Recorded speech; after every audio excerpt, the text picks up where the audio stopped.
اور میں نے تفصیل سے ایک واقعہ ایک دفعہ بتایا، بار بار ہمت نہیں ہے، کہ ایک دفعہ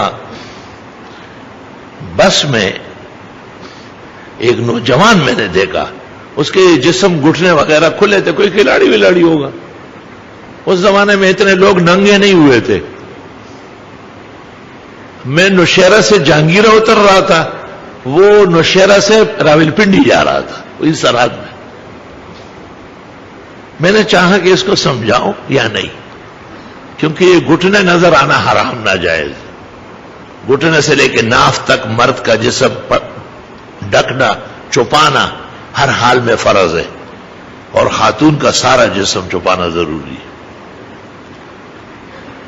میں نے اس کو کہا کہ آپ مسلمان ہیں؟ انہوں نے کہا آپ کے خیال میں نہیں۔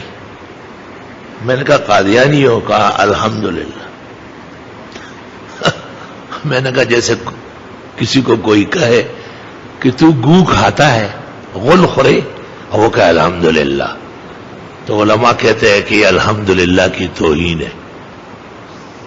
میری اور اس کی بات چیت ہوئی اور وہ تھوڑا نرم ہوا۔ اس نے کہا اگر میں مسلمان ہوتا پھر میں نے کہا یہ کپڑے پہننا ناجائز ہے، چلو آپ اپنے جو مرزائیوں کا بڑا ہے اس سے رب میں جا رہے ہو، چنوٹ جا رہے ہو، وہاں سے پوچھو۔ اور میں نے اپنا پتہ لکھوایا کہ مجھے اس پر آپ ٹیلی فون کریں یا خط لکھیں کہ آپ کے مذہب میں یہ جائز ہے۔ میں سمجھتا ہوں تمام مذاہب میں پردہ اور حیا ہے۔ بس وہ بات ختم ہو گئی، میں جہانگیرہ اترا، وہ آگے گیا۔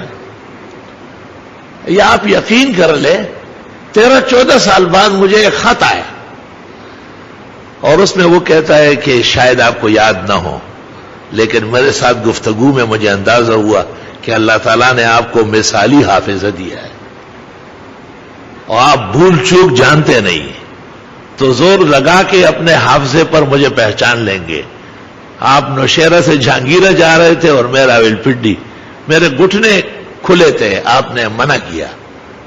اس کے پاداش میں مجھے تجسس کا شوق ہوا، اور ہمارے 13-14 خاندان قادیانیت کے کفر سے اللہ نے بچا دیے، اور پورا محلہ ہمارا اللہ کے فضل و کرم سے سچے نبی آخر الزمان کے گرویدہ اور امتی ہو گئے۔ اور کبھی مسائل میں اللہ ایسی جان ڈالتا ہے